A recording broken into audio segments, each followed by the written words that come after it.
So in case you missed the news at CinemaCon, a big movie event thing, they have announced that we are getting a follow-up to The Batman. We are getting a The Batman 2, or whatever it's going to be called, with Matt Reeves, Robert Pattinson, Zoe Kravitz, the whole gang returning, and it's not a big surprise. It's very much a, oh yeah, duh, big corporation wants to make another thing that made a bunch of money.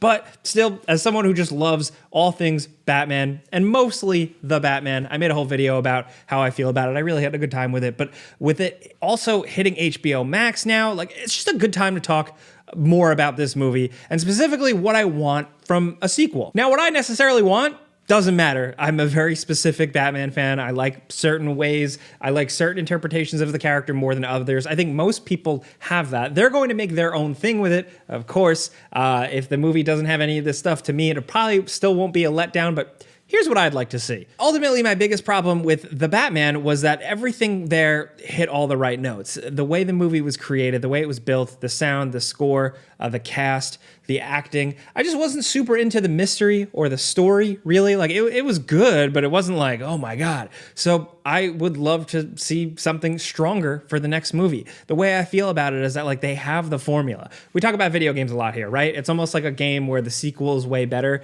where with the first game, they took all their time and resources building the gameplay concepts, building a tool set, building all of that, and really making a game. And then the second one is where they have time to iterate and really get a little more creative into the weeds and come up with other stuff.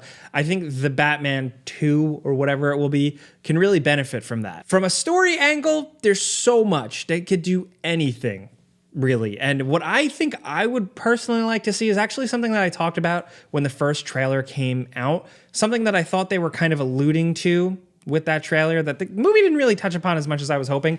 Mental health Batman. Let's go into Batman's psyche. Let's go into more of what he's thinking. You get glimpses of what he's thinking.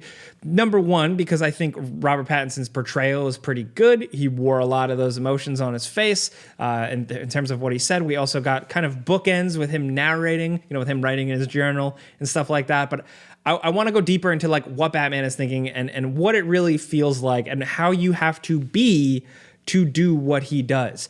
Specific parts of this movie, with him not saying, Alfred, I don't care if I die. And him running into a hallway full of men firing bullets at him and not giving a shit. And just how sullen and like almost like skeletal Bruce Wayne's face looks. Like, this is a guy definitely feeling the Batman thing.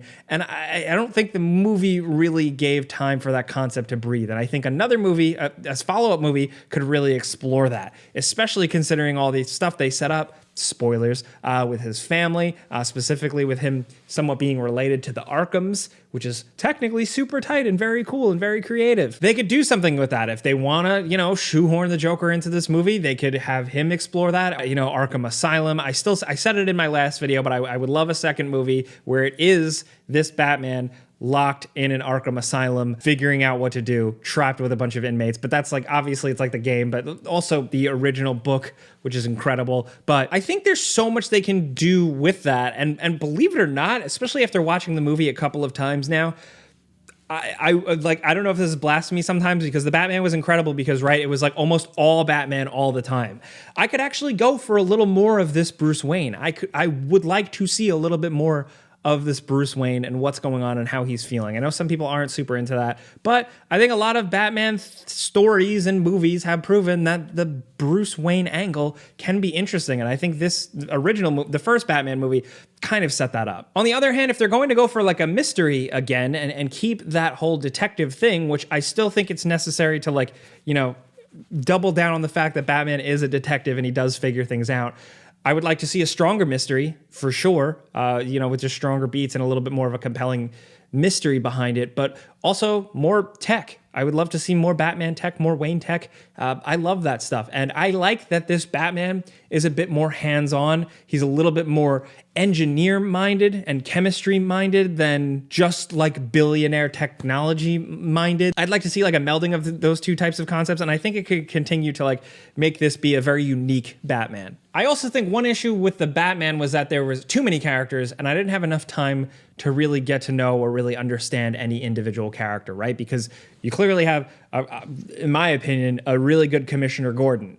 And I think the way they explain him, the way they had everything going on, you get their relationship. But I think for the next movie, I think they need to pick and choose who they're going to focus on. Zoe Kravitz is coming back as Catwoman. Is she just going to show up and cause some trouble for Bruce, or is she going to be a main thing again?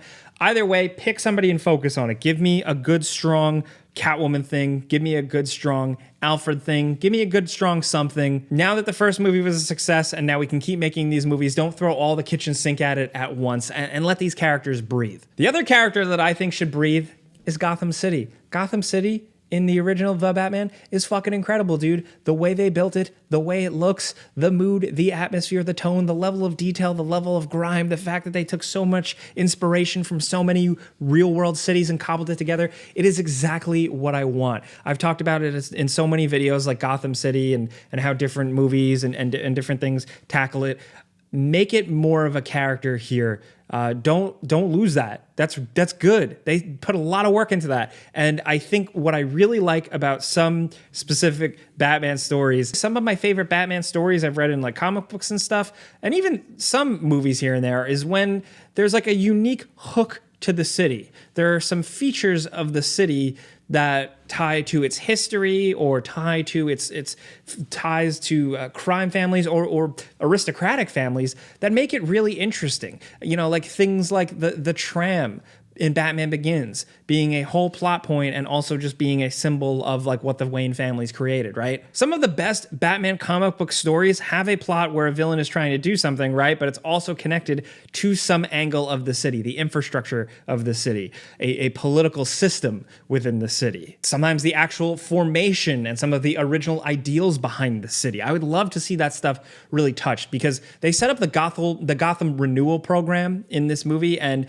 I think that that could be more. Like they set that up. I think that could actually have a ripple effect. And in a sequel, just give that city more lore and in turn, more of a reason for saving or more of a reason of being interesting other than people live here and the city looks cool, you know? The other big thing I wanted to touch on that's like harder to talk about because I'm not totally fully formed on how I feel about it is the ending of the Batman where it's him on top of the stadium saving people and realizing that he needs to be more to the city than just this like, you know, looming fear thing. And, you know, I think it's actually, I've seen it be pretty divisive, a little bit more divisive than I expected. I think some people, you know, maybe like certain, you might have one idea of Batman in your head and you might think, no, Batman needs to realize he needs to still be scary. He can't just go hang out with the citizens. And I personally saw the scene as him, he's still going to be Batman, but this is a Batman that can at least appreciate sometimes being a people person. I think that a Batman needs to go through these processes and figure these things out to be able to do things like work with the Justice League or talk to Superman or stuff like that. Or just generally working better with others, be it Gordon and the police, or really, you know, eventually having a whole team, a whole Bat family, or maybe at least for now, Alfred, letting Alfred in more, you know? Understanding that like, hey, remember, dude, you are still here ultimately to do this, to do the right thing and be a hero and everything, but you can still be vengeance, you know? Now, because of that message of him, you know, having a little bit more of an optimistic look towards the end of the movie, I hope the second movie doesn't lose that feel of just how cool it was to watch Batman beat the shit out of a dude in the rain in the subway station in the beginning. The intro to that movie is just incredible. But like, what I'm saying is like in the next movie, please don't lose the darkness despite the ending of the last one. I think there's still so much Batman that we can explore that's, you know, a little grimy, a little gritty, and that goes back to the mental health thing. I don't think it's all sunshine and rainbows for Batman now that he helped airlift some people out of Madison Square Garden. I mean, not Madison Square Garden, it's almost Gotham Square Garden. And he's like, oh, maybe this is good. Like, I don't think he's all the way there yet. And I think another movie could totally explore that. It's going to be kind of interesting though, right? Because for a Batman who's technically kind of in year 2, I guess maybe going into year 3, he's been exposed quite a lot. He's walked perps out of a nightclub where everyone can see him. He did the whole thing of saving everybody on top of Gotham Square Garden. Like, this is a Batman who, you know, still needs to strike fear, but has been seen by quite a few people. I'm curious to see how they're going to walk that line, because in a comic book you can kind of get it, or it just makes sense, or your belief is suspended a little bit. But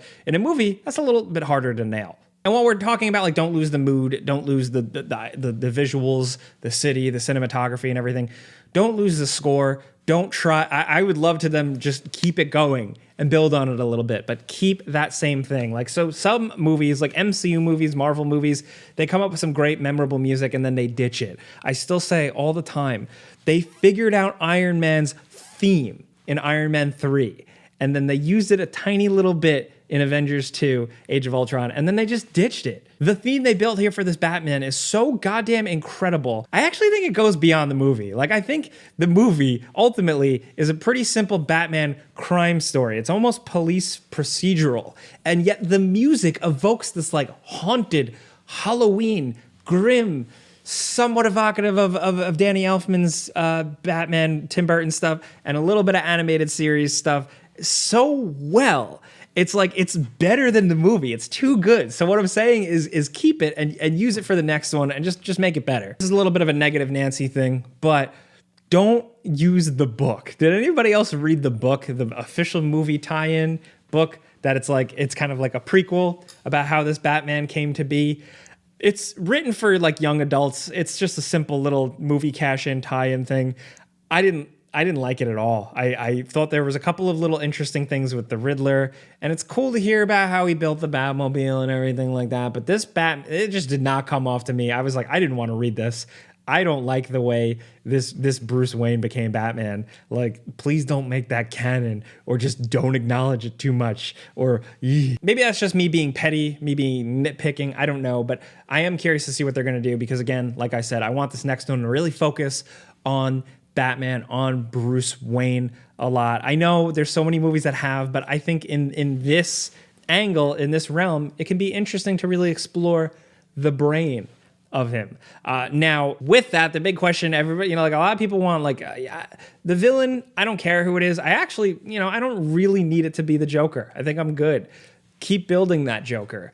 Also make him maybe a little better. A lot of people have talked Mr. Freeze. Some of the people behind the movie had said, yeah, we would love to do Mr. Freeze. Who knows what they're actually going to do?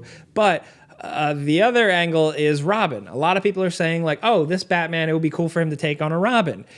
I think we need some time on that too. I still need to personally get to know this Batman. I think part of the reason a Robin story could succeed is because that Robin comes in to shatter the current Bruce Wayne or current Batman mindset, outlook, everything. And I don't think we're quite there yet, where I don't think in the Batman 2, halfway through a Robin shows up. I don't know if the emotional payoff or just the interesting payoff is really going to be there. Maybe they can do it. I'm totally open to it, because Robin does not get any love in any of this stuff. And I think an interpretation here could be pretty cool and pretty digestible for people who usually aren't super into Robin stories. Really, I could take it or leave it though. But what I think overall, what I want with this movie is don't rush it. Don't rush this movie. I think I've gotten used to just seeing so many like superhero movies that come out that a lot of them are still very excellent. Like, I'm Mr. like, whoo-hoo, I eat that shit up. But sometimes the special effects aren't great. Sometimes little plot points, you go, really? They couldn't write it a different way? Or some of them get caught up so much in the churn and burn production. I don't want to see these Batman movies become that as well. They never really totally have been. They don't necessarily rush these things out, but like I just hope that continues. I want this movie to be like as fine-tuned and cool and beautiful and well thought out and well made as the Batman was, but even stronger. That's where I'm at. I may have talked myself in circles. I could talk about Batman all day. I just kind of was running off of some quick notes I wrote down. I just had some shower thoughts about the Batman. But I want to hear from you guys what you think. I would also like to know what villain you would like to show up. Do you agree with me with more bat tech, more mental health Batman, more like what's he thinking? Because Bruce Wayne and Batman can be so interesting in a way that the movies have, I'm sorry, I'm getting worked up, that the movies have never even touched upon. Like the fact that Bruce Wayne is somebody who is so far ahead, he's even like, he has mental fail-safes in his mind to trigger in case he goes crazy. Like there's so much they can do. Anyway, where was I going with that? What do you want to see from a new Batman movie? Who do you want to see come back? Who do you want to see explored more? Do you want more Selena Kyle? Do you want more Alfred like me? Do you want more Commissioner Gordon? Or really Lieutenant Gordon, whoever Gordon. Let's talk about this stuff. Definitely let me know, because I would like to just make more Batman stuff. I would love to rank the movie Batmans. I would also just like to make a video maybe dedicated to just like all of the Batman comics I love so much. But let me know what you're thinking about all this Batman stuff. Thank you for hanging out with me and just listening to me ramble about this stuff. I really appreciate it. But, you know, if you're new and you like this, just click the like button. It legit helps me. But I'm Jake Baldino. Thanks for watching. Subscribe because video games. Pizza's on me.